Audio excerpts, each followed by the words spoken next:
Eu sou Mário Persona e essas são as respostas que eu dei aos que me perguntaram sobre a Bíblia. No capítulo 2, o versículo 20, se pois estáis mortos com Cristo quanto aos rudimentos do mundo, por que vos carregam ainda de ordenanças como se vivesseis no mundo? Então estamos mortos, já ficou muito claro que nós estamos mortos com Cristo. Agora, o que vem depois da morte de Cristo? Depois da morte de Cristo vem a ressurreição.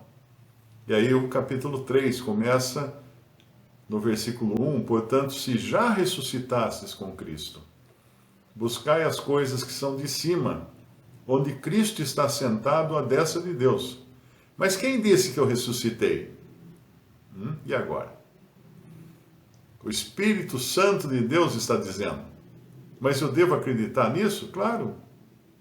Mas eu estou aqui ainda nessa velha carne, sim. Mas ele está falando de uma posição.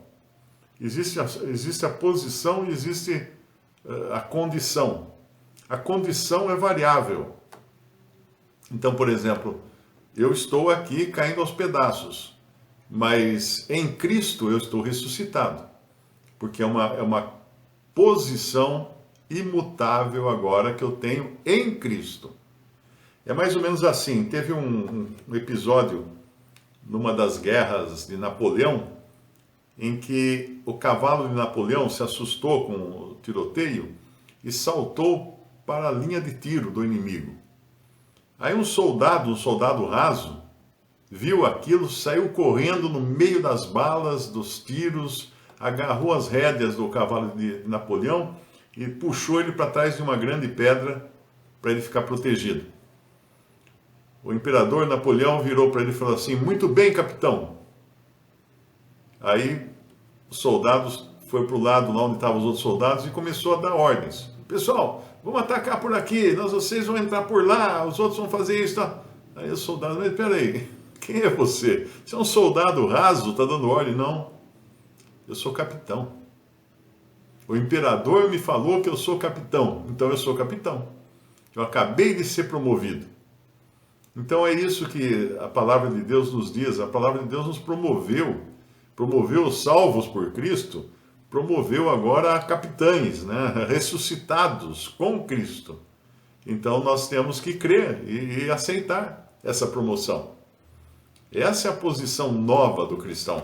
Estais ressuscitados com Cristo. Agora, qual responsabilidade eu tenho nessa posição nova de ressuscitado com Cristo? Buscai as coisas que são de cima, onde Cristo está sentado à destra de Deus.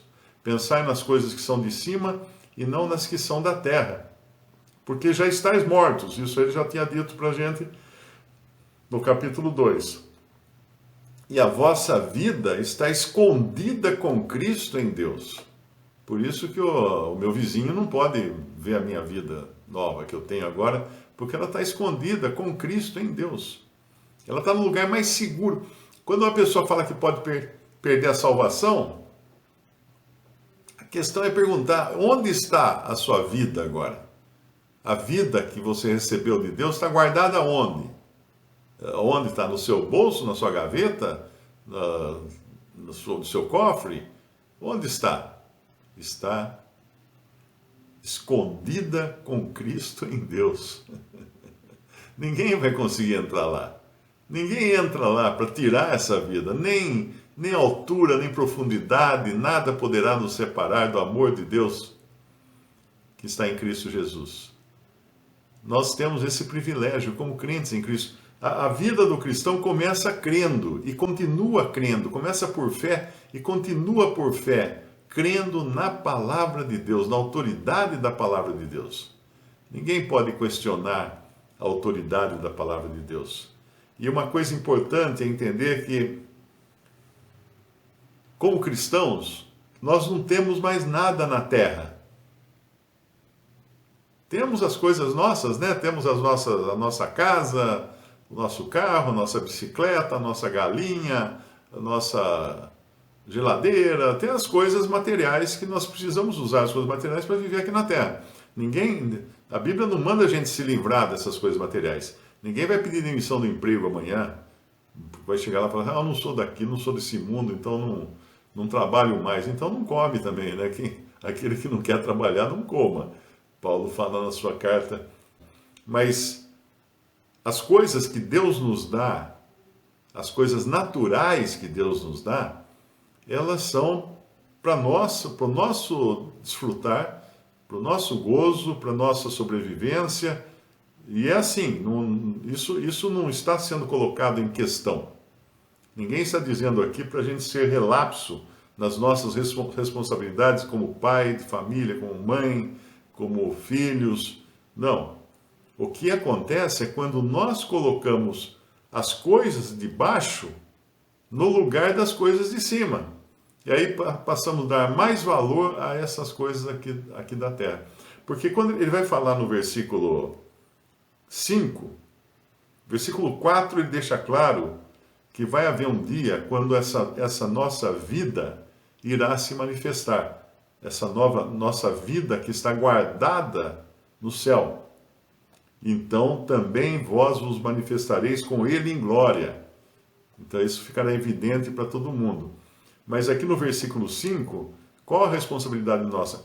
Mortificai, pois, os vossos membros que estão sobre a terra. A prostituição, a impureza, a afeição desordenada, a vil concupiscência e a avareza, que é idolatria. O amor ao dinheiro é idolatria, pelas quais coisas vem a ira de Deus sobre os filhos da desobediência. O que quer dizer isso? Colocar no lugar de morte todas essas coisas, esses desejos, essas prostituição, impureza, afeição desordenada. Vamos ver o que diz na outra versão, aqui na versão atualizada. Fazei, pois, morrer a vossa natureza terrena. Eu acho que essa aqui não é exatamente. Eu acho que mortificar está melhor, viu? A vossa natureza terrena. Prostituição, impureza, paixão lasciva, desejo maligno e avareza, que é a idolatria. Na nossa versão fala, na versão fiel, corrigida, fiel, fala mortificai. O que é mortificar? Quando você toma uma anestesia para tratar de um dente, você coloca a sua gengiva em condição de mortificação. Por isso que você não consegue falar direito, né? A boca fica torta, você não sente dor, mas também você não tem controle mais agora sobre ela. E mortificar essas coisas é colocá-las num estado de anestesia para que elas não se manifestem. Então, elas existem, né? Prostituição existe, impureza existe, afeição desordenada existe, vil concupiscência, avareza, tudo isso existe. Tudo isso faz parte da nossa carne, da nossa velha natureza. E não há como nós lutarmos contra essas coisas. O apóstolo não fala, lutem contra a sua velha natureza. Não dá para lutar com ela. Eu sempre gosto de lembrar um livrinho que eu tinha quando era criança, que era o macaco e a boneca de piche. Tinha um fazendeiro, era uma velha que morava sozinha no meio do mato, que tinha plantação de banana, e o macaco vinha e acabava roubando as bananas dela. Aí ela pega um dia e faz uma boneca bem bonitinha de piche derretido, né? Junta. Quem já brincou quando criança, a gente pegava, quando estava asfaltando uma rua, você ia lá e fazia uma bola de piche, né? Enquanto ele estava meio quente ainda, era bem maleável, tal, dava para fazer algumas coisinhas, que nem brincar de massinha. Aí ela faz uma boneca de piche. E essa boneca de piche, ela põe sentada numa cerca de madeira. Aí vem o macaco, passa ali, olha a boneca de piche, invoca com a boneca. Fala, quem está olhando? O que está olhando aí, boneca? A boneca não responde, claro. nem historinha a boneca de piche vai responder. Então o macaco fica muito irado, ele vai lá e dá um tapa da boneca. Quando ele dá um tapa na boneca, gruda a mão. Ele dá outro tapa na boneca, gruda a outra mão. Aí ele, com o pé, ele tenta se desgrudar, dá um pontapé, gruda o pé, dá outro pontapé, gruda outro pé. E foi assim que acabou a mulher indo lá e pegando esse macaco estava todo grudado no piche. Então, quando nós tentamos lutar contra a nossa carne, nós vamos ficar grudados no piche, não tem jeito. Não tem jeito, porque o nosso instinto carnal é que nem a outra lenda do macaco, né? A outra fábula do macaco, que é como eles usam, inclusive os índios parece que fazem isso também, lá na Amazônia, eles pegam uma cuia, né? Uma cumbuca, assim, aquilo que parece, como é que chama? Tem um nome aquilo, que normalmente o pessoal usa para fazer aqueles chocalhos assim, tocar e tal, né? Pega aquele negócio lá, cabaça, isso, cabaça. Pega uma cabaça daquela e faz um buraquinho que dá para o macaco enfiar a mão assim, de comprido.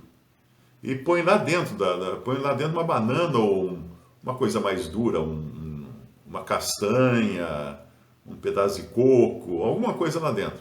Aí o macaco passa, sente o cheiro, o que ele faz? Ele enfia a mão, agarra a isca e tenta tirar. E tenta tirar. Só que como a sua vontade de comer aquela guloseima que está dentro daquela cabaça é tão grande que ele não abre a mão. É mão de vaca ali, né? Que a gente chama de mão de vaca. Ele não abre a mão. E aquela cabaça está presa numa árvore. Aí o índio vem lá e pega o macaco para comer. Porque os índios comem macaco, né? A gente sabe disso. Um amigo meu, inclusive, uma vez foi num lugar que estavam desmatando uma mata. E aí o pessoal convidou ele para almoçar. Ele falou, sentiu o cheiro assim de carne cozida. Ah, tá, tudo bem. Onde é que tá? Aquele caldeirão ali, nós estamos preparando lá uma carninha pra gente. Oh, que legal. Deixa eu ver. Ele falou que levantou a tampa do caldeirão, quase caiu de costas. Porque ele viu uma criança sendo cozinhada no caldeirão. Porque o macaco, depois tira a pele do macaco, tira as entranhas e cozinha, né, com cabeça e tudo, ele fica que nem uma criancinha encolhidinha assim, naquela água fervente. Ele falou que na hora ele quase vomitou, que almoçar nada. Ele começou a passar mal. Porque o macaco, ele é pego assim, porque ele também não consegue se libertar dos seus desejos, que são das coisas mais necessárias. Então, quando fala para nós mortificarmos os nossos membros, não significa cortarmos os nossos membros, ou lutarmos contra essas coisas, prostituição, impureza, afeição desordenada, concupiscência, avareza, que é idolatria. Nós não vamos conseguir, nós vamos ficar presos lá, nós vamos agarrar a boneca de piche. Nós fugimos do pecado. Contra o diabo nós lutamos. Né? Isso está escrito em Tiago 4, versículo 7. Diz assim, sujeitai-vos, pois, a Deus, resisti ao diabo, ele fugirá de vós. Resisti ao diabo, ele fugirá de vós. E lá em Efésios também, no capítulo 5 de Efésios, capítulo 6 de Efésios, eu acho que é, versículo 12, porque não temos que lutar contra a carne. Isso tanto pode significar o outro ser humano quanto nossa própria carne. Contra a carne e o sangue, mas sim contra os principados, contra os potestades, contra os príncipes das trevas desse século, contra as hostes espirituais da maldade nos lugares celestiais. É lá que estão todos esses seres malignos, nos lugares celestiais, hein? Muita gente não acredita nisso. A gente me escreve assim, o que você está falando aí? O diabo está no céu. Não sou eu que estou falando. Está aqui, está falando aqui, né? Nos lugares celestiais.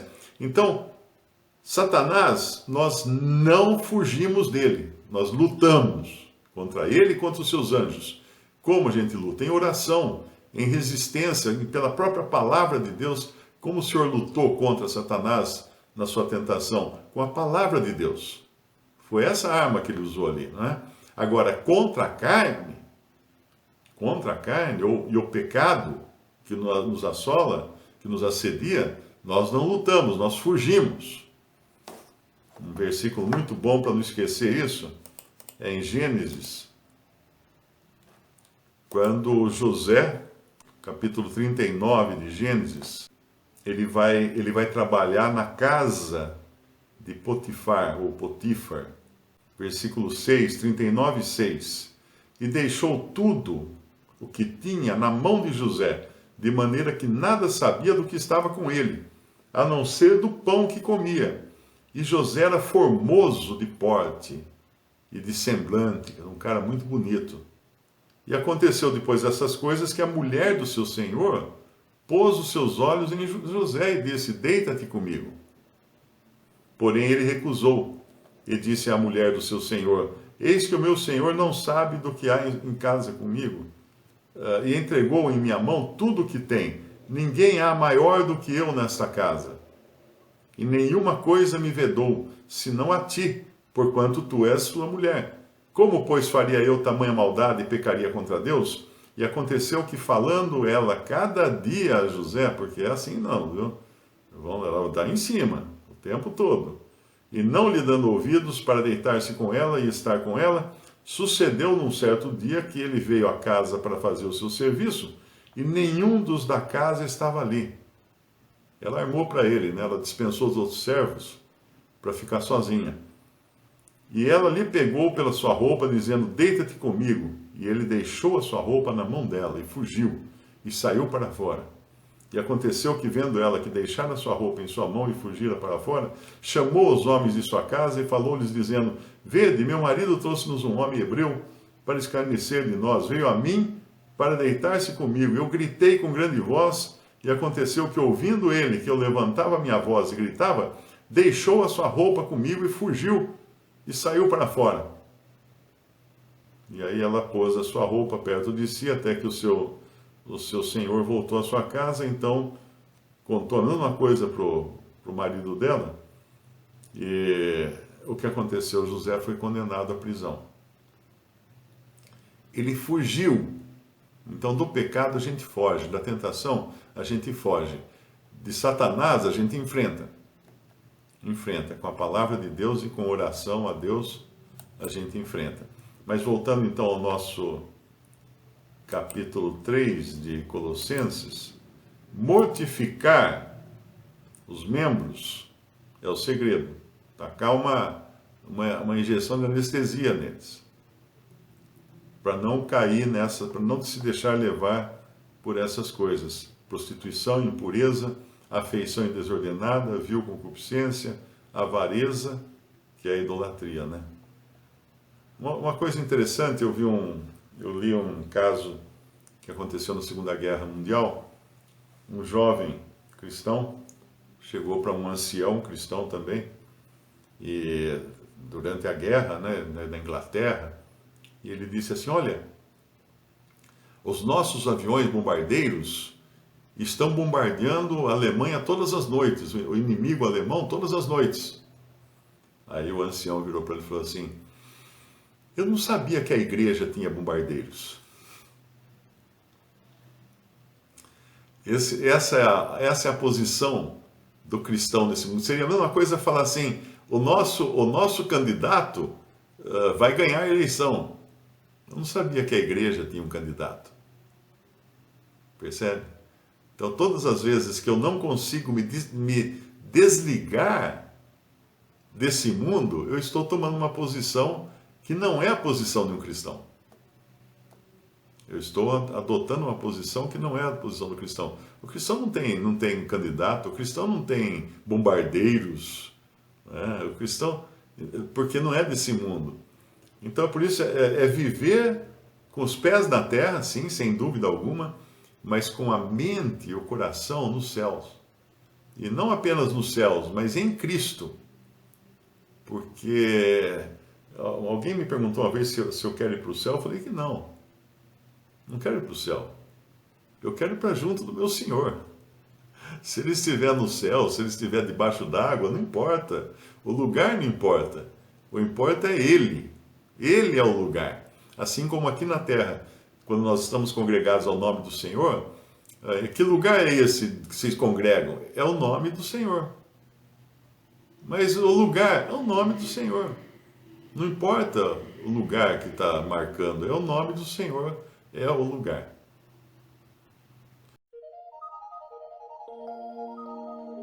Visite o canal Respondidas no YouTube. Também respondi.com.br e 3minutos.net. Baixe os livros e o aplicativo.